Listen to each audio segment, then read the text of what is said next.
Vamos a dar la bienvenida a nuestros invitados, ya lo comenté, está por aquí Gela Huerta, exdiputada federal del Estado de México, y también tenemos a Molay Maza, historiador de la Ciudad de México, y me dicen que tenemos un pequeño videíto, un pequeño fragmento de AMLO, que le dicen antes a los presidentes, les estaban ladrón, corrupto, asesino. Estimada Gela y Molay, vemos este fragmentito y comenzamos con su visión de cierre de este 2023 de la 4T. Entonces, si producción nos ayuda con ese fragmento, por favor.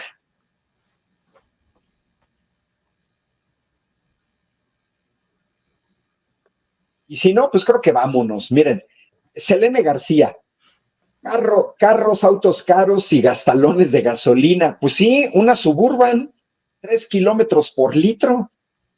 Yo he conocido autos Honda que dan 32 kilómetros por litro, 10 veces más, ¿no? Bueno, nada más para cerrar, Sara Morales dice, tú criticas a Milei, pero no vives en Argentina, donde una bola de sindicalistas y holgazanes le están quitando sus privilegios, cobrar para hundir a su país igual que en México. Miren, estas son de los bots. Yo le diría a Sara Morales, no vivo en Argentina, pero conozco perfectamente lo que hizo Milei en su campaña electoral, también su decreto, que ni es de urgencia ni es necesidad. Todos vimos a Milei criticando a la casta, todos vimos a Milei incluyendo a gente de la casta en el gobierno, y sí le diría a Sara Morales que tengo muy buenos amigos argentinos y argentinas que tienen una visión totalmente distinta de la de ella, porque así es la pluralidad, a diferencia de los fascistas que quieren que haya una sola visión. Me dicen que ya tenemos el fragmento, vemos el fragmento, Gela y Molay, y entramos con ustedes. Entonces, por favor, el fragmento, producción. Como ustedes. Ándale. Pues sí, ese es un presidente querido, estimado. En contraposición, acabamos de ver un video donde a Milei, saliendo en la Casa Rosada, le diría a Sara Morales, si no vio el video, le gritan HDP, ¿no? Porque no creo que en Argentina todos los trabajadores sean holgazanes. Si así fuera, sería un país que no existiría. Pero vámonos. Gela, ¿cómo es este cierre de 2023 del gobierno de la 4T? Pues la verdad lo veo extraordinario. Tú sabes que yo he hecho un seguimiento, o si no te lo he platicado, un puntual seguimiento, al igual que supongo millones de mexicanos, sobre las múltiples, diversas obras en todos los aspectos que ha hecho el presidente, desde una economía que hoy es la 12ª del mundo, desde un sector privado, empresarios de mediano y gran tamaño que han duplicado algunas inversiones, tanto en el sector público como en el privado, el sueldo mínimo que está hoy duplicado, triplicado en algunos casos, en fin, en el caso de la frontera, que sabes que es más alto que en las otras partes de la ciudad, pero del país, pero que de todas maneras es altísimo, no se diga en el nivel de la infraestructura, trenes, hospitales, aeropuertos, carreteras, presas. En realidad podríamos estar haciendo, tal vez, si alguien se tomara la molestia de hacer un recuento de las obras en materia de seguridad social, de salud, de servicios a la población, infraestructura, etcétera, podríamos estar contando tal vez cientos, por lo menos cientos de cosas, además de las 100 cosas que el presidente prometió que iba a hacer, ¿no? Creo que hay más de un ciento de cosas que se podrían estar verificando, ¿no?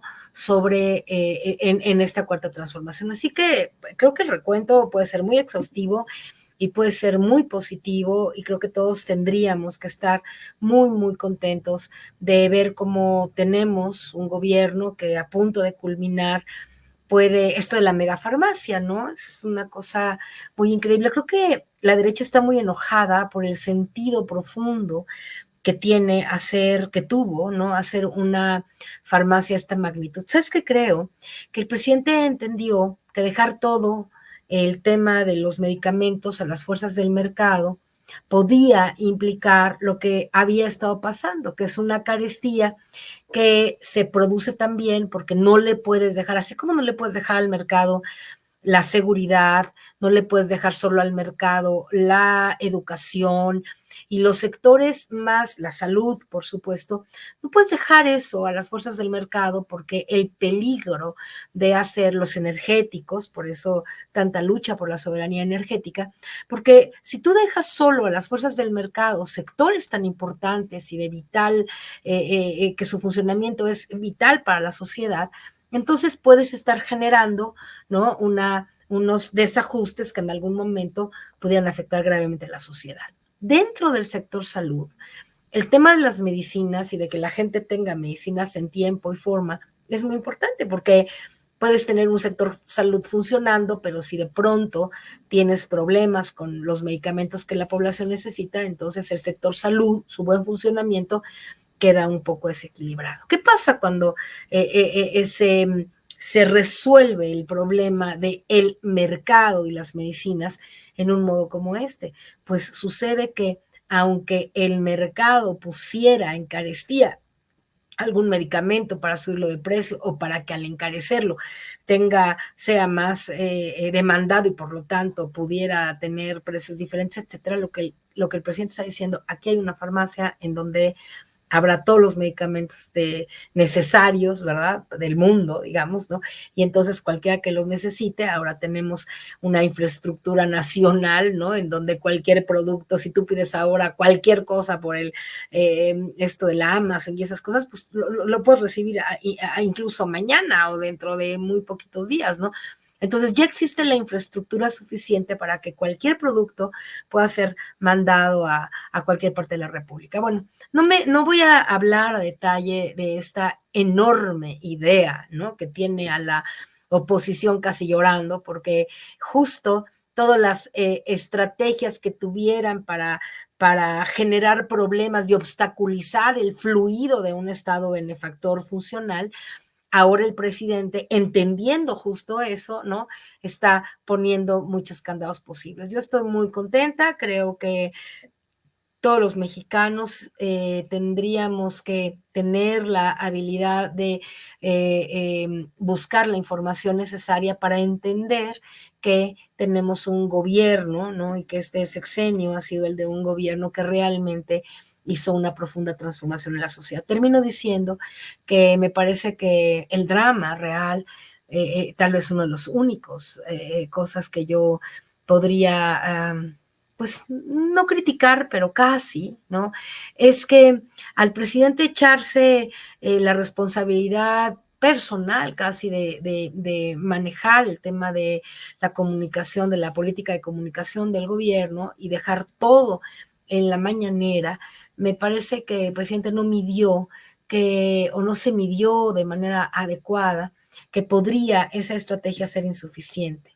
Tal vez no para su gobierno, porque Andrés es un genio de la comunicación política y nuestro presidente ha sabido, pues, ¿no? Manejar bien estas dificultades de enfrentar a los medios convencionales.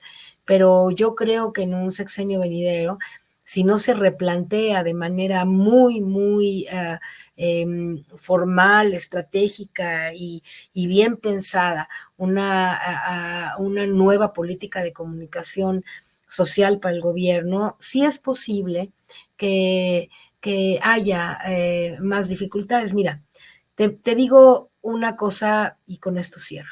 ¿Cómo es posible que el 40% de la población, 30 para Xochitl y a lo mejor 10 para Movimiento Ciudadano, no quiera a un presidente que ha transformado de la manera en como Andrés ha transformado este país? Hay gente que dice, no, Claudia está muy alta en las encuestas, y sí, sí está muy alta, igual que el presidente, pero si tú mides la cantidad de gente que no quiere al presidente y que no quiere al próximo gobierno morenista que estoy segura que tendremos, significa que hay mucha gente descontenta y odiadora. ¿Y por qué la hay? Porque está desinformada. Si la gente entendiera, yo he oído gente que dice que va a votar por Xóchitl porque el dinero para los programas sociales no va a alcanzar. Gente que dice que el Tren Maya no funciona, no sirve. Gente que cree que la soberanía energética no es necesaria ni deseada. ¿Por qué hay gente así? ¿Sabes por qué? Porque está desinformada. Porque oye a Loret de Mola y a las RAC y los medios convencionales, porque para empezar no tiene acceso a Internet y a otras formas de comunicación. Entonces, el no haber intentado tener algún tipo de injerencia o de difusión más amplia de los logros de la Cuarta Transformación, tiene a un país casi dividido a la mitad, todavía no, pero casi, ¿no? A pesar de los monumentales, fíjate lo que te digo, querido amigo, queridos amigos, monumentales logros que ha habido en esta transformación. No creo que ni todos los sexenios de este país, en todos los sexenios del siglo anterior, en este país, se hayan logrado la cantidad de cosas positivas para la población que hoy tenemos en México. O sea, un sexenio podría estar compitiendo tal vez con 10 o 20 sexenios anteriores, si no es que más, ¿no? Trenes, presas, esta cosa de la presa del Cuchillo, que es una obra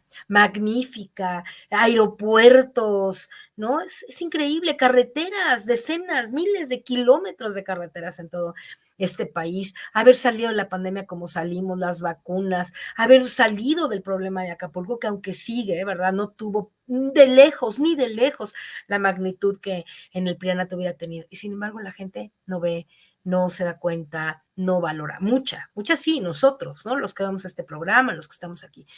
Pero tú te sientas en una mesa de Año Nuevo, ahora que próximamente lo haremos todos, y la mitad de la gente que está ahí odia al presidente y cree que no se ha hecho nada en esta transformación. Y eso es un poco o un mucho responsabilidad de una fallida, en mi opinión, política de comunicación que no acompañó al presidente de México en sus mañaneras y que fue insuficiente tal vez para poder darle a conocer a todo el público y realmente tener un nivel de información y de debate que hiciera que las cosas estuvieran un poco menos en contra de nosotros. Pero bueno, por aquí la dejo, querido amigo. Molay, ¿cuál es tu visión de este cierre de sexenio, Molay? ¿Cómo la ves tú? ¿Cómo la ves desde tu perspectiva, de lo que has visto, de lo que escuchas, de la gente con la que trabajas, etcétera? ¿Tú cómo la ves, Molay, este cierre de año y prácticamente cierre de sexenio? Porque el próximo diciembre, pues ya no vamos a estar hablando, aunque sí podemos, vamos a estar hablando de la herencia de Andrés Manuel. Pues primero saludarles, muchas gracias, profesora Gela, profesor Ángel. Para mí es un honor estar acá con ustedes en esta mesa y conversar sobre el fin de este año y sobre el fin del sexenio y mandarle un abrazo muy cariñoso a todo nuestro auditorio, nuestra audiencia que está ya en su casita o en el trabajo o en la repetición de este programa. Un fuerte abrazo y que tengan un 2024 de mucha lucha, de mucha organización y de mucho conocimiento. Pues a mí se me hace que estamos en un momento muy favorable, tal vez desde el punto de vista de la izquierda es el mejor momento en el que hemos estado en toda la historia de la izquierda en nuestro país. Es para los que sean muy críticos del gobierno de Andrés Manuel o para los que estemos con el gobierno de Andrés Manuel desde posiciones de izquierda, nunca hemos tenido una correlación de fuerzas tan favorable como la que tenemos hoy en día.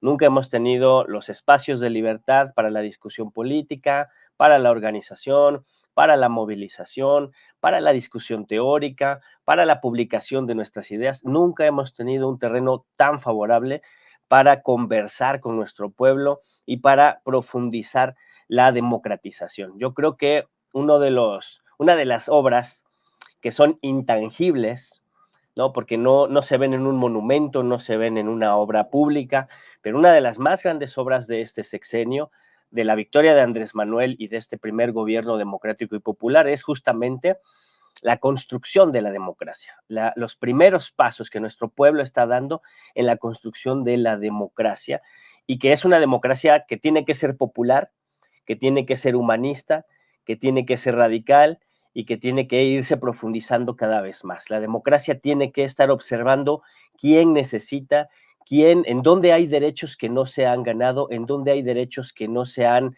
logrado, en dónde hay privilegios que necesariamente ultrajan derechos, privilegios de minorías que ultrajan derechos de mayorías, y la democracia tiene que observar justo en dónde están esos elementos, y hemos dado pasos históricos muy profundos en ese sentido.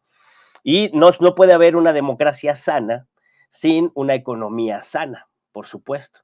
Y hemos logrado que nuestro gobierno demuestre a todo el mundo, a las oligarquías de todo el mundo y a los think tanks de la reacción, a los filósofos y astrólogos de la derecha, les ha demostrado que la izquierda, que las organizaciones populares, que los movimientos emanados del pueblo, de las historias más profundas del dolor y de las necesidades de nuestro pueblo, pueden gobernar y pueden ponerle orden a la sociedad, pueden ponerle orden a la economía y pueden garantizar desarrollo. Este sexenio ha demostrado con números, con obra pública, con reorganización social, que sí puede gobernar el pueblo, se puede gobernar a sí mismo y puede generar proyectos alternativos a lo que dicen los reaccionarios que no tiene alternativa, ¿no? Hoy el sexenio de Andrés Manuel es una reserva política, moral, ideológica para la humanidad en todo el mundo, para discutir el proyecto de civilización que queremos hacia el futuro en todas partes del mundo. El gobierno de Andrés Manuel, la obra pública, la redistribución de la riqueza, que eso es fundamental, cobrarles impuestos a los ricos, sin subir los impuestos, que además eso es muy importante, sin subir los impuestos, hacer que los ricos, los más súper ricos, paguen los impuestos que no habían querido pagar porque sus cuates, sus empleados de las administraciones anteriores les perdonaban los impuestos, al pueblo trabajador le exprimían los impuestos, así como le exprimen la fuerza de trabajo, pero a los grandes ricachones les perdonaban las millonarias fortunas de impuestos. Cobrando esos impuestos, y todavía nos deben, cobrando esos impuestos se puede redistribuir la riqueza y se puede mejorar las condiciones de vida de las mayorías populares y sociales. Eso está en antagonismo absoluto con lo que está pasando en Argentina en este momento, y además ir por la transformación en la vía de la paz, resolver los antagonismos por la vía de la paz, por la vía de la argumentación, por la vía de la razón y por la vía de la democracia, va en un sentido contrario, absolutamente contrario, de lo que está haciendo el imperialismo norteamericano en todo el mundo, en Palestina, en Ucrania, lo que quieren hacer ahora con Yemen, lo que están haciendo en África las potencias europeas. Es decir, el proyecto que ha avanzado acá en nuestro país, estos primeros años de gobierno democrático y popular, es el antagonismo de la visión imperialista, militarista, belicista, del negocio negro del armamentismo y de la brutalidad de la Unión Europea, de Israel, de Estados Unidos y de las ultraderechas en todo el mundo. Acá en América Latina hay una reserva política antineoliberal, pero en México en este momento se está demostrando con hechos concretos que se puede avanzar de otra manera. Y eso todavía sin tocar las estructuras del modo de producción, es decir, en los marcos todavía de la democracia burguesa y en los marcos todavía del capitalismo, se puede gobernar, se puede ordenar la sociedad para subir, para mejorar las condiciones de vida de las mayorías y para que las minorías opulentas empiecen a entender que el mundo como ellos lo entienden, que la civilización como ellos la empujan, no va más, no avanza más. Entre otras cosas, este año fue el año más caluroso desde que se mide la temperatura del planeta. Si no se le pone un freno de emergencia a este capitalismo voraz, no hay futuro para la humanidad. Y aquí se está demostrando que se puede poner el freno de emergencia y que todavía hay mucho por caminar. Hay una gran esperanza y en México estamos avanzando muy bien. Creo que todavía hay cosas pendientes. Falta desarrollar la revolución de las conciencias, es decir, la democracia tampoco funciona si no hay un pueblo involucrado, consciente, participativo, crítico, con una mentalidad libre, capacidad de criticar la realidad y de transformarla de manera organizada y de manera pacífica. Pero eso se construye, eso se debe construir, todos debemos abocarnos a construirlo en el barrio, en la casa, en el trabajo, en la calle, con los amigos, con la familia, para que nuestro país no dé pasos atrás, pese lo que pese, pase lo que pase, que nuestro pueblo no dé pasos atrás, sino que avancemos en la profundización de esta gran transformación. Mola y Gela, bueno, Gela tocó el tema un poco de la cuestión de los medicamentos, hoy la inauguración de la megafarmacia. Yo lo que veo en México, en Argentina, puede ser igual en Estados Unidos, todos aquellos que están a favor de la privatización del sector público de salud, se ven a sí mismos siempre sanos. Pues ahora sí que como dice el dicho, que Dios los agarre confesados, porque no los quisiera ver enfermos crónicos con necesidad, por dar un ejemplo, de que necesitaran parches de buprenorfina de 20 miligramos, porque cada caja con 2 parches cuesta 1,700 pesos, es decir, 900 pesos cada parche, y que son necesarios para aliviar el fuerte dolor en personas que se espera que necesiten medicamento para el dolor todo el tiempo, durante un periodo prolongado. O esta gente pareciera ser que nunca se van a enfermar o que nunca van a necesitar de una quimioterapia, porque pues un costo promedio de una quimioterapia en el sector privado ronda los 400,000 pesos. O yo tengo amigos que han sido operados en hospitales privados donde la operación les cuesta 1,000,000 de pesos. Y esta gente que de manera muy facilona critican al gobierno de la 4T por todo lo que está haciendo en el sector salud, pues se ven a sí mismos como siempre sanos, pero yo creo que no tendrían la capacidad económica o nos tendríamos que ir a los seguros de gastos médicos mayores, 5,000 pesitos mensuales, 60,000 pesos al año para pagar un seguro de gastos médicos mayores que ni siquiera les va a cubrir todo. Creo que ahí viene la diferencia. Esta cuestión de defender un sector de salud pública que es una cuestión de solidaridad, es una cuestión donde gente como yo, por ejemplo, que tengo más de 40 años de aportar al Seguro Social, y pues nunca lo he utilizado. Así funcionan los sistemas solidarios, no como por aquí escribió que los sindicalistas son huevones, etcétera. Porque a veces lo vemos así. Miren, yo he escuchado, y Gel ahorita decía que a veces en reuniones uno escucha gente que está en contra de la 4T, pues yo agregaría que yo estoy en chats en donde hay gente que critica al gobierno de la 4T, pero sin ningún fundamento.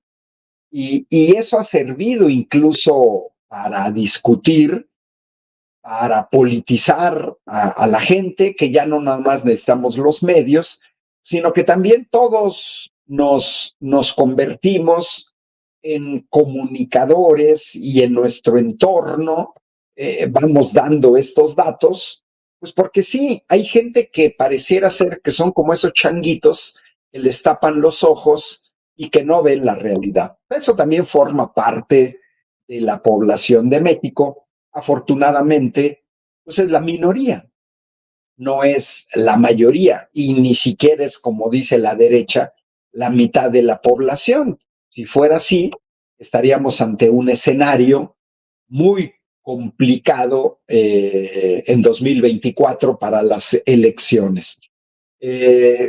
Como dice aquí Victoria RB, dice, yo no sé qué critican tanto, dice, tiene una hermana que vive en Suiza, en donde todos tienen acceso al bienestar social, salud pública, pensiones. Efectivamente, Victoria RB, que nos sigue en YouTube, yo trabajé 10 años en Italia y toqué con mano lo que es un sistema de salud pública universal, gratuito, extendido a toda la población, al que todo el mundo tiene derecho simplemente por ser ciudadano, y donde incluso los médicos ni siquiera se sueñan de poner un consultorio privado. Es una mentalidad distinta. Pero bueno, nos quedan 12 minutos, 2 intervenciones más. Gela, el 2023, ¿cómo ves el 2024? ¿Qué nos tenemos que esperar? Y luego, Molay, igual tú, Molay y Gela, ¿qué nos podemos esperar para el 2024? Tenemos 6 minutos para cada quien. Bueno, yo creo que nos podemos esperar cosas muy extraordinarias. Primero, creo que efectivamente la cuarta transformación va a haber la posibilidad de construir un segundo piso con Claudia Sheinbaum. Creo que no hay muchas dudas acerca de que se puede ganar con algún buen margen.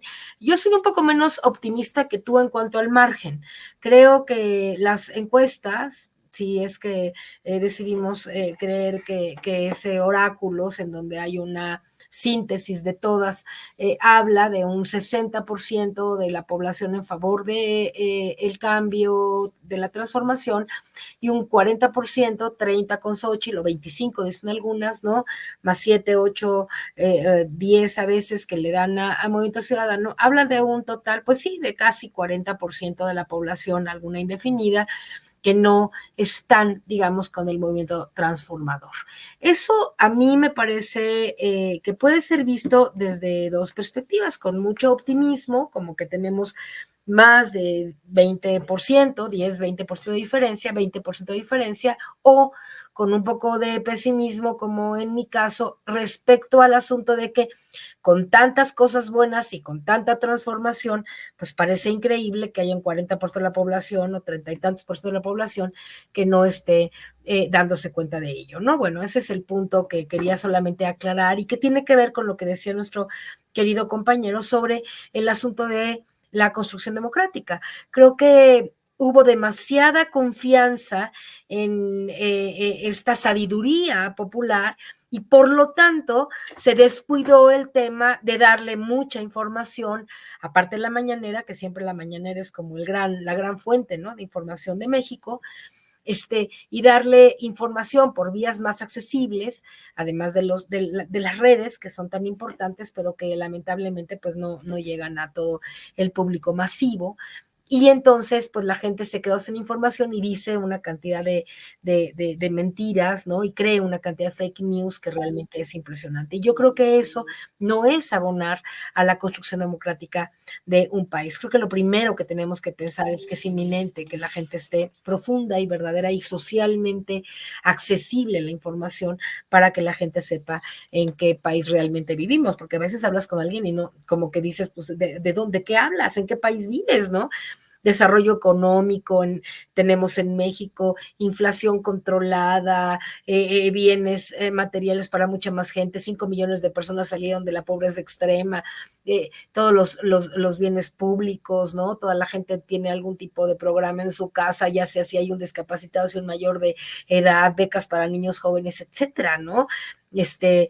Dinero, mucho dinero del Producto Interno Bruto se está repartiendo ahora sí entre la población necesitada y no, porque el programa para mayores adultos pues se da a personas que incluso tienen dinero, etcétera. Bueno, ¿qué veo para el 24?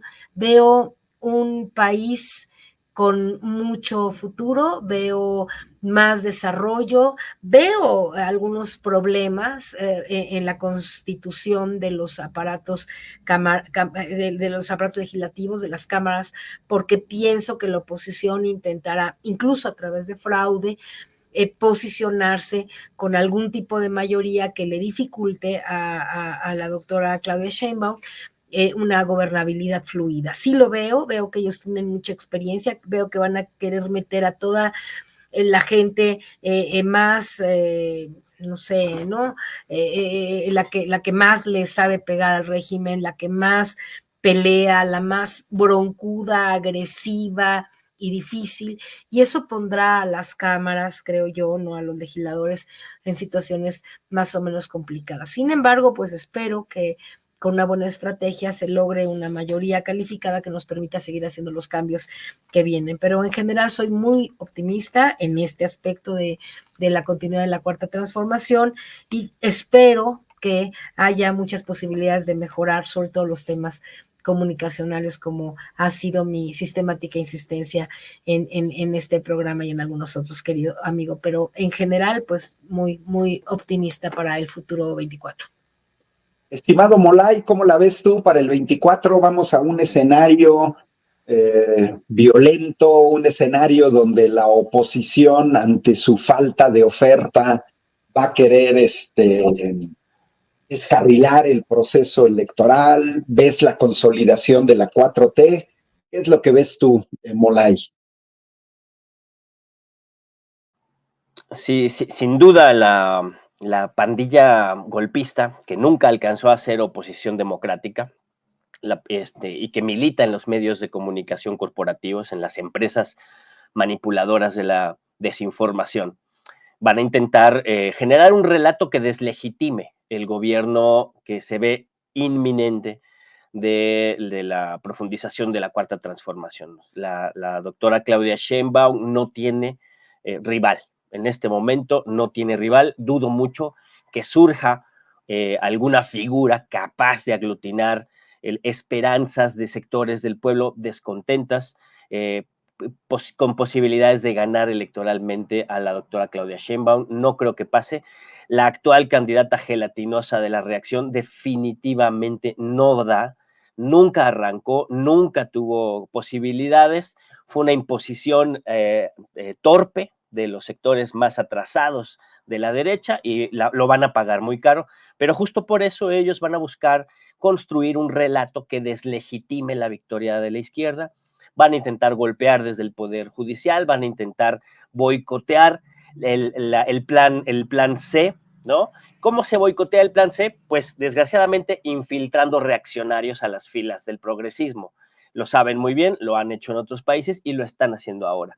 Entonces, en este proceso en el que estamos abriendo todo el espectro de la incorporación para quienes quieran empujar la transformación, pues los que tenemos que ser más vigilantes somos los que estamos abajo, el pueblo, los que somos la gran mayoría, los que necesitamos Estado para resolver problemas colectivos, somos el pueblo, las mayorías, y tenemos que vigilar a todos los que se vayan incorporando al nuevo proceso para que garanticemos que primero ganemos 2/3 de la Cámara del Poder Legislativo, diputados, senadores, que la presidencia, pues que la refrendemos y que los que ganen esas mayorías en el Poder Legislativo no se echen para atrás, que no anden luego negociando ahí en lo oscurito para echar atrás las reformas que les manda el Ejecutivo o que el pueblo impulsa también, ¿no? Por ejemplo, ahorita tenemos el tema de las 40 horas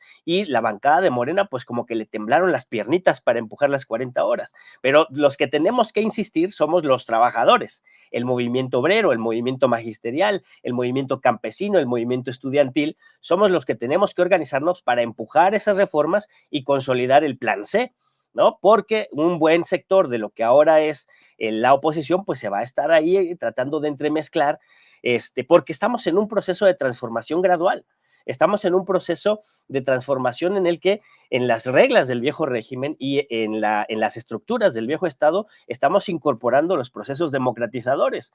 No estamos expulsando a las viejas castas para incorporarnos democráticamente y transformar al país. Estamos conviviendo con las viejas castas para poder transformar las estructuras de dominación y convertirlas en estructuras de democratización. Pero ese proceso es muy lento y depende de la correlación de fuerzas. Entonces hay que ganar correlación de fuerzas, hay que construir mayorías para evitar que el relato desestabilizador pegue, para lograr la reforma del Poder Judicial, para lograr la reforma del Poder Electoral, que hoy por hoy no es democrático ni está a favor de la transformación. Al contrario, a pesar de esos núcleos que tienen la responsabilidad de organizar las elecciones, pero luego se convierten en un poder allí que trata de trabar la transformación, pues también tenemos que lidiar y también hacer la reforma del Instituto Nacional Electoral para que se democratice y pasar a una etapa de reforma del Estado integral.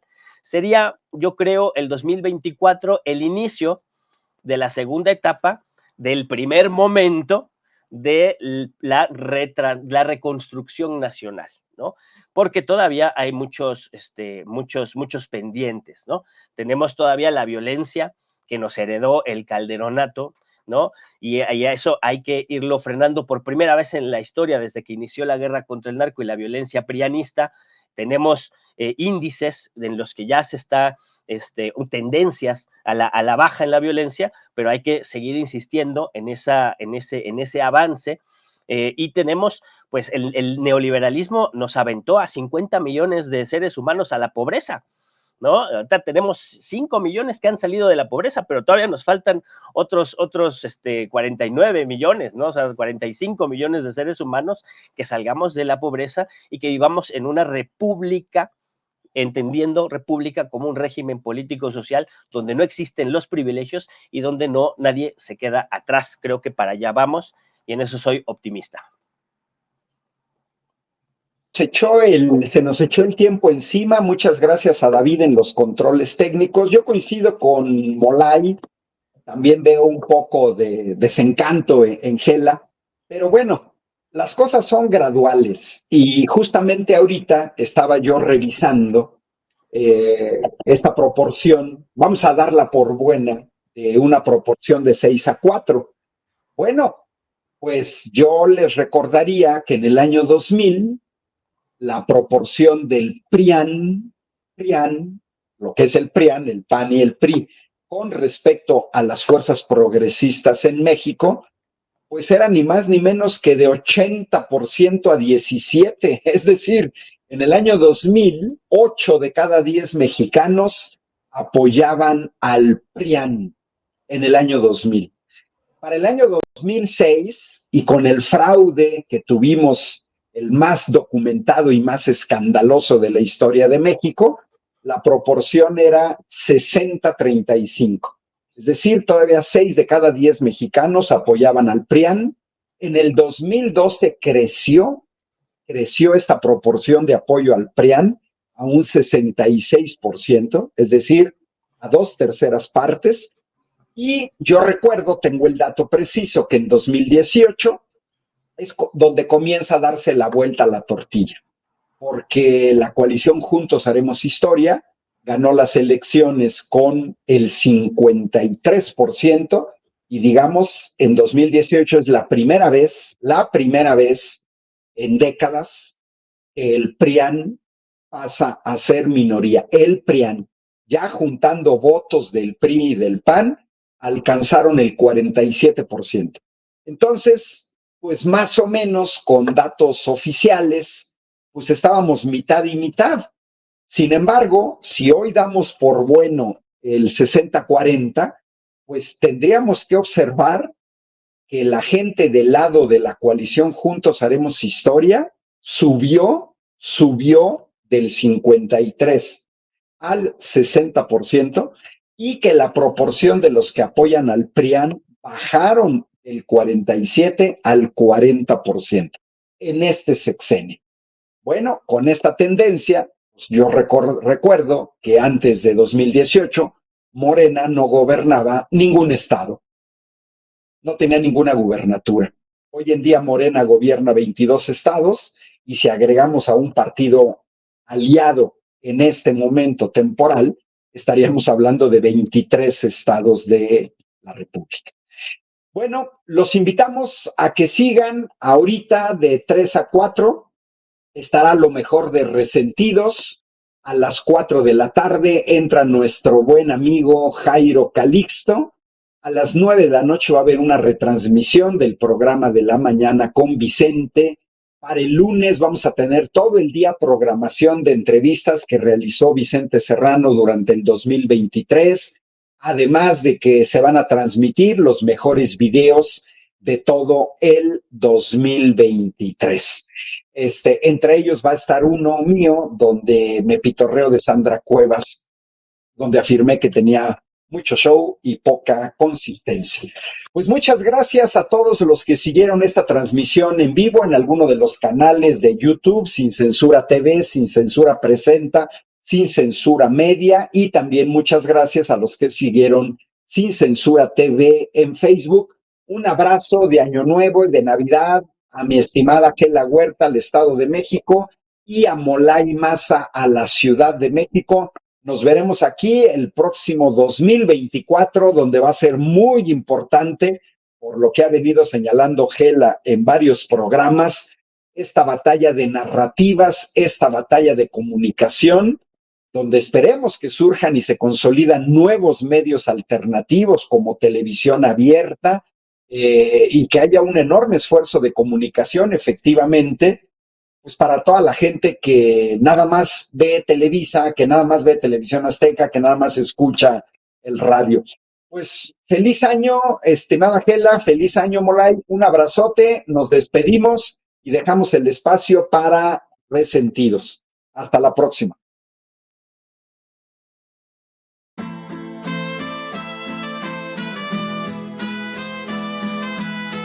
Otra prensa que es luz y claridad en la noche oscura. Hay quien tiene remedio y hay medio sin cura. Hay una prensa que nutre la perfecta dictadura y le declaró una guerra abierta a la cultura. Hay otra prensa dispuesta a enfrentarse a esta locura, sincero, sin pero, sin miedo y sin censura.